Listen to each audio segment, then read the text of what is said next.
آپ کے सामने बोर्ड के ऊपर जो रोज़े के हवाले से बातें लिखी हुई हैं, ये एक ऐसी बातें हैं जिनका मालूम होना हर मुसलमान के लिए ज़रूरी है। इसके अलावा तो ऐसे कुछ मसाइल पेश आ जाते हैं रोज़े के जो पेचीदा होते हैं, वो बंदा पूछ लेता है, लेकिन ये मसले ऐसे हैं, ये बातें ऐसी हैं कि हर बंदे को पता होनी चाहिए। अगर किसी बंदे को ये बातें पता नहीं है तो ये उस बंदे के अंदर बड़ा ऐब शुमार किया जाता है कि उसको ये दीन की जो बुनियादी और अहम बातें हैं ये भी उस बंदे को पता नहीं है। उन बातों में से ये बात है जी कि जिन लोगों पर रोज़ा फ़र्ज है वो कौन से लोग हैं, ये तो पता होना चाहिए कि किन लोगों के ऊपर रोज़ा फ़र्ज है। सबसे पहले मुसलमान होना ज़रूरी है, काफिर के ऊपर रोज़ा फ़र्ज नहीं है। दूसरे नंबर पे बालिग होना भी ज़रूरी है, अगर कोई छोटा बच्चा है तो उसके ऊपर भी रोज़ा फ़र्ज नहीं होगा। ये बालिग होने के हवाले से एक मसला अभी जहन के अंदर आया, उस भी आपके सामने जिक्र कर दूं। बालिग होने की अलामत होती है, बलूगत की अलामत होती है।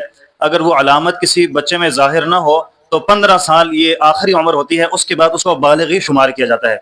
अगर कोई ऐसी औरत भी है, बच्ची है, उसकी अलामत कोई ज़ाहिर नहीं होती उसकी बलूगत की, फिर भी 15 साल उसकी आखिरी है, 15 साल के बाद वो बालिग ही शुमार की जाएगी, उसके बाद उसको नाबालिग नहीं कहा जाएगा। उसके बाद आकिल होना ज़रूरी है, कोई दीवाना है, कोई मजनून है, कोई पागल है, उसके ऊपर भी रोज़े फ़र्ज नहीं होंगे। मुकीम होना भी ज़रूरी है, अगर कोई बंदा मुसाफिर है और मुसाफिर नीचे जिन लोगों को रुख्सत है उन लोगों के अंदर उसका जिक्र आएगा, तो बहरहाल जो मुकीम आदमी है जो सफ़र के ऊपर नहीं है उस बंदे के ऊपर भी रोज़ा रखना फ़र्ज है। औरत हैज़ और निफास से पाक होना, ये इस मसले का जिक्र इसलिए कर रहा हूँ कि कई लोग आप में से ऐसे हैं जो शादीशुदा हैं, उनकी बीवियाँ मौजूद हैं, ये मसला उनको पता होता कि वो घरों के अंदर भी बता दें।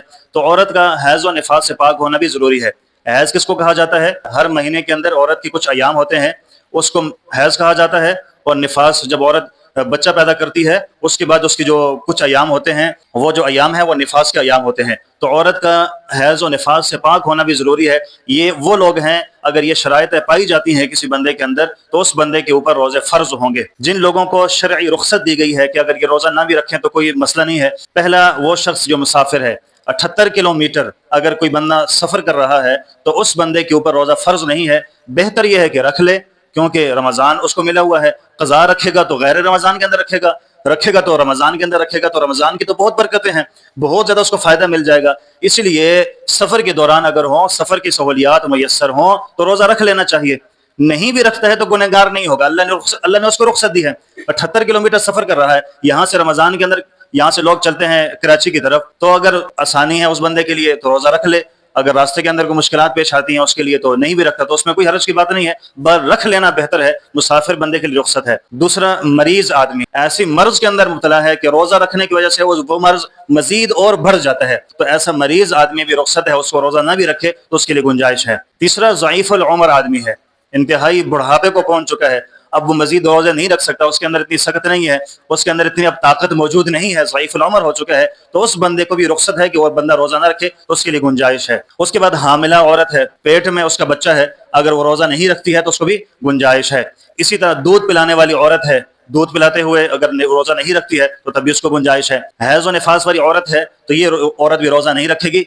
अब ये जितने भी लोग हैं ये सारे के सारे, जिसमें से पहला मुसाफिर, मरीज, हामिला, दूध पिलाने वाली औरत, हैज़ और निफास, ये रमज़ान के अंदर इनको रुख्सत है।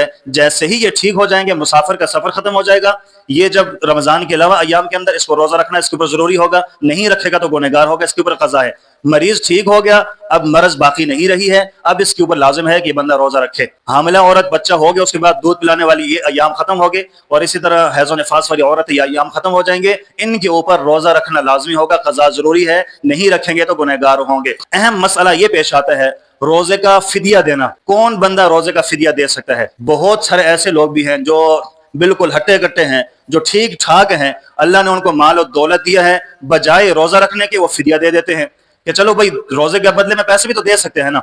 वो ये कहते हैं कि अल्लाह ने हमें माल दौलत दिया, लिहाजा रोजा नहीं रखेंगे, रोजे के बदले में क्या दे देंगे जी, हम माल दे देंगे, फिदिया दे देंगे। भाई फिदिया का पहला मसला समझो, कौन बंदा फिदिया दे सकता है, कौन नहीं दे सकता, उस मसले को समझने के बाद आप फिदिया अदा करो। फिदिया वो बंदा अदा कर सकता है, उस बंदे का अदा होगा कि जो दायमी मर्ज के अंदर मुब्तला है, ऐसी बीमारी के अंदर मुब्तला है कि वो रोजा रखने की उसके अंदर ताकत नहीं है, फिर उसी बीमारी के अंदर ही उसका इंतकाल हो जाता है, मर जाता है, ऐसा बंदा फिदिया अदा कर सकता है।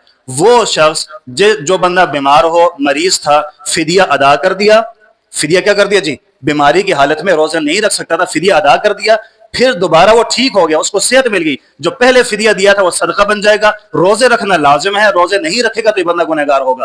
اب وہ یہ نہ کہے کہ میں نے تو فدیہ ادا کیا تھا. اللہ نے فدیہ تب رکھا تھا کہ جب آپ بیمار تھے, اب آپ ٹھیک ہو گئے ہو, اب آپ کے اوپر روزے رکھنا ضروری ہے. وہ فدیہ صدقہ ہو گیا, اس کے اوپر آپ اکتفا نہیں کر سکتے. فدیہ تب قابل قبول ہے کہ اسی بیماری کے اندر آپ مر جاؤ گے تو پھر آپ کو فدیہ قبول ہوگا روزوں کا, وگرنہ فدیہ قبول نہیں کیا جاتا ہے. اور فدیہ کتنا ہوتا ہے جی؟ صدقہ فطر جو دیا جاتا ہے نا, 2 کلو گندم یا جو اس سے اوپر دینا چاہے گا وہ اس حساب سے دے بھی سکتا ہے. راولپنڈی کا میں نے آج دیکھا تقریباً 200 روپیہ, 180 یا 200 روپیہ جو ہے نا یہ گندم کے حساب سے, اس طرح پھر 2000 روپیہ یا 4000 روپے تک بھی فدیہ ہوتا ہے. بہرحال جس کی جتنی گنجائش ہوتی ہے وہ اتنا فدیہ دیتا رہتا ہے, فطرانہ دیتا رہتا ہے. تو یہ روزے کے ایسے ضروری مسائل تھے جس کا جاننا ہر بندے کے لیے ضروری تھا. اللہ تبارک و تعالیٰ سے دعا ہے کہ اللہ تعالیٰ ہمیں اہتمام کے ساتھ وقت آنے پر روزے رکھنے کی توفیق نصیب